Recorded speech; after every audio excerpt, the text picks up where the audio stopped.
Your pectoral muscles will never grow if you make any of these 8 common mistakes. The pectoral muscles are one of the most important muscle groups for the male physique. When well developed, they convey a sense of strength, power, and aesthetic balance. These muscles immediately draw attention when you're wearing a well-fitted t-shirt or shirtless at the beach.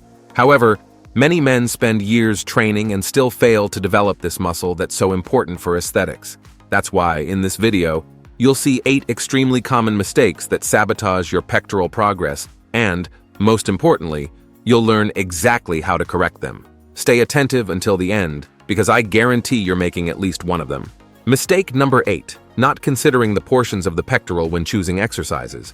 Many people treat the pectoral as if it were a single uniform muscle, when in fact it has different portions that need to be worked in specific ways. The pectoralis major muscle is basically divided into 3 main regions: upper, middle, and lower. The upper portion, also known as clavicular, is typically the most difficult to develop for most people. It's the region that gives that impressive fullness near the clavicles and creates that clear separation between the pectoral and the neck. When well developed, it's what gives that 3D look to the chest. The middle portion is the central region of the muscle, responsible for the overall width and volume.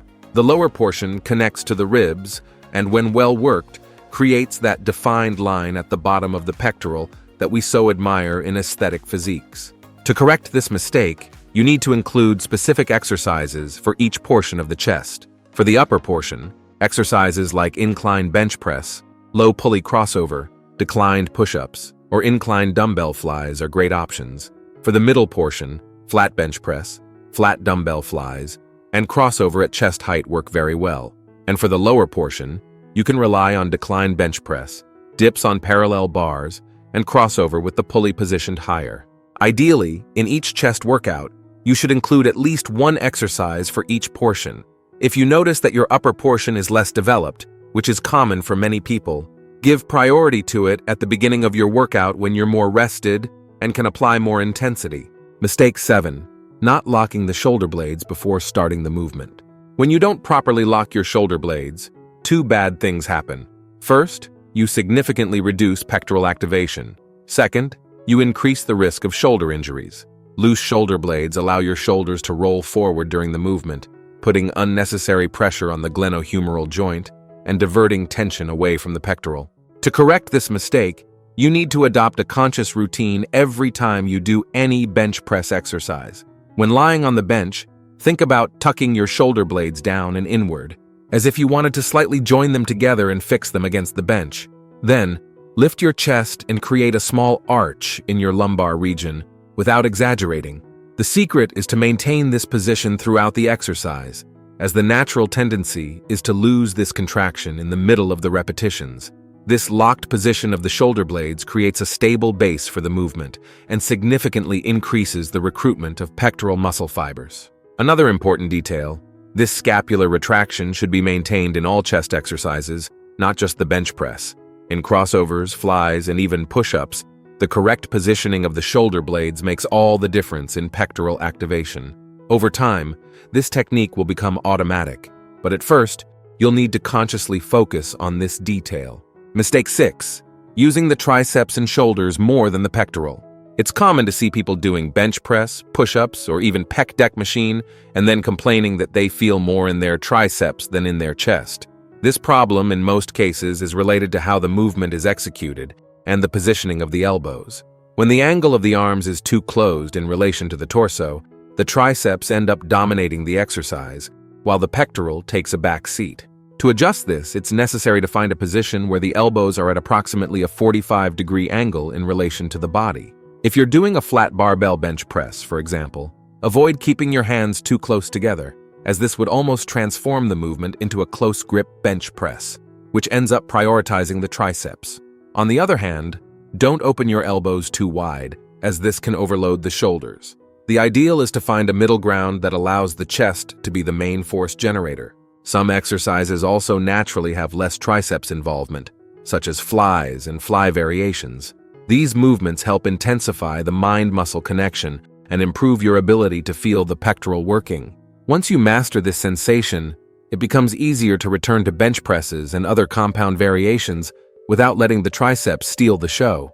If you're using very heavy weights, the body also tends to look for shortcuts, and a common shortcut is to push most of the effort onto the triceps. In this case, reducing the weight and prioritizing the feeling of chest contraction can be much more advantageous for hypertrophy. Remember, a well-activated pectoral during 8 repetitions with 44 pounds will yield much more results than a poorly activated pectoral with 88 pounds. Mistake 5. Inadequate volume of sets for the pectoral. Training volume, that is, the total number of sets you do for the pectoral during the week, is a determining factor for muscle growth, but it's also where many make significant mistakes. Both insufficient and excessive volume can sabotage your results. With few sets, such as 8 per week for example, the stimulus for hypertrophy simply doesn't reach the threshold necessary to trigger significant adaptations. On the other hand, too many sets, such as more than 20 per week, can overload your nervous system and impair recovery. Remember that muscle doesn't grow during training but during rest. Without adequate recovery, you're essentially breaking down muscle tissue repeatedly, without giving time for repair and supercompensation. So, what is the ideal volume? The science of exercise physiology shows us that most people respond better to a volume between 10 to 20 weekly sets for each major muscle group, such as the pectoral. This range offers enough stimulus for growth without compromising recovery. But don't forget, when it comes to bodybuilding and hypertrophy, we must pay attention to individualities. Beginners generally respond well to lower volumes, close to 10 weekly sets, while intermediates and advanced trainees may gradually need larger volumes to continue progressing. Besides quantity, the quality of these sets is fundamental. A set taken close to muscular failure is worth much more than 3 sets performed with moderate intensity. Also remember that the ideal volume can change over time, depending on factors such as nutrition, sleep, stress, and even the seasons. Be attentive to your body's signals and adjust as necessary. The distribution of this volume also matters, and that's what we'll talk about in mistake number 4. But first, don't forget to subscribe to the channel. Having constant access to correct and science-based information is what will make you progress with health in the long term in the world of bodybuilding. Mistake 4. Training chest only once a week. Many still follow that traditional split where Monday is chest day, and they only train this muscle again the following Monday. This 7-day interval between stimuli is far from ideal for maximizing muscle growth. The physiological reality is that muscle recovers completely in approximately 48 to 72 hours after an intense workout. This means that if you train chest only once a week, your muscle remains idle for 4 to 5 days, a period when it could be receiving new stimuli to grow. Additionally, when you concentrate all the weekly volume in a single session, you end up facing the problem of cumulative fatigue. After 3 or 4 exercises for the same muscle group, the quality of the last sets inevitably drops. You simply cannot maintain the same intensity and concentration in the 5th exercise compared to the first. The solution is surprisingly simple. Divide your weekly volume into 2 sessions. For example, instead of doing 12 to 16 chest sets on Monday, do 6 to 8 sets on Monday and another 6 to 8 on Thursday. This distribution allows for higher quality in each set, as you'll do fewer exercises per session, higher frequency of stimulus to the muscle, respecting its natural recovery cycle, better technique in the exercises, reducing the risk of injuries, and greater variability of exercises throughout the week. A common challenge when increasing frequency is organizing the schedule to not overload auxiliary muscles like shoulders and triceps, which also participate in chest movements. An effective strategy is to work with different emphases on each day. In the first weekly workout, you can focus on compound exercises like bench press and incline bench press, while in the second weekly workout, the focus can be on isolation exercises like flies and crossovers.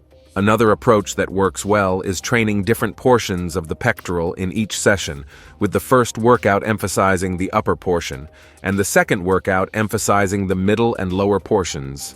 The scientific evidence is clear. Frequency matters. Several studies show that, for the same total volume, distributing the training in 2 or 3 weekly sessions generates better results in terms of hypertrophy compared to a single weekly session. Mistake 3. Not controlling the eccentric phase. The eccentric or negative phase of an exercise is that moment when the muscle is elongating under tension. In the case of the bench press, it's when you're lowering the bar toward your chest.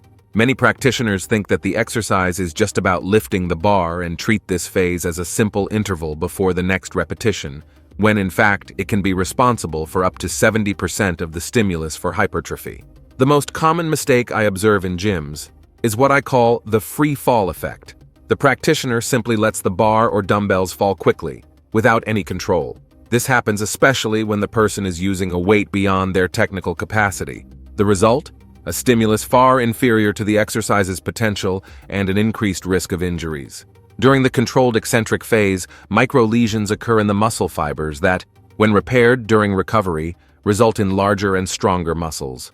By neglecting this phase, you're essentially giving up much of the exercise's benefit. To correct this mistake, you should always lower the weight in a controlled manner. This control is sufficient to maximize tension in the muscle fibers without excessively prolonging the set. Maintain constant tension throughout the descent. It's not just about speed, but about control. You should feel your pectoral actively working to resist gravity. Visualize that you're braking the weight actively, as if you were controlling a spring that wants to compress quickly.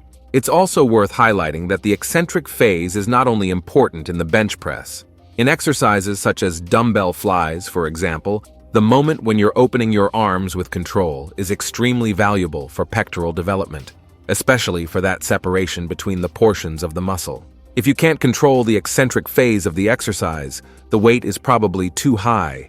Reducing the load to ensure complete control of the movement frequently results in better gains in the long run, even if your ego suffers a bit at the beginning. Mistake 2. Low range of motion. This is another one of those extremely common mistakes among those who prioritize the weight lifted over the quality of the movement. When you perform a chest exercise with reduced amplitude, such as doing a bench press where the bar descends only halfway toward the chest, you're effectively depriving your pectoral of a complete stimulus. In the bench press, for example, many fully raise the bar, completely extending the elbows, which activates the triceps more in the final part. But when it's time to lower, they stop well before touching the chest or barely pass halfway. This practice drastically limits the stretching of the pectoral and consequently, the stimulus for growth. To correct this mistake, you need to understand the importance of the stretching phase in the muscle contraction cycle. The stretch under tension, when you lower the bar until it's close to your chest in the bench press, creates micro tears in the muscle fibers, which are repaired during recovery, resulting in stronger and more voluminous muscles. Additionally, the complete stretch activates a mechanism called the stretch reflex, which allows you to generate more force in the subsequent concentric phase when you push the bar up.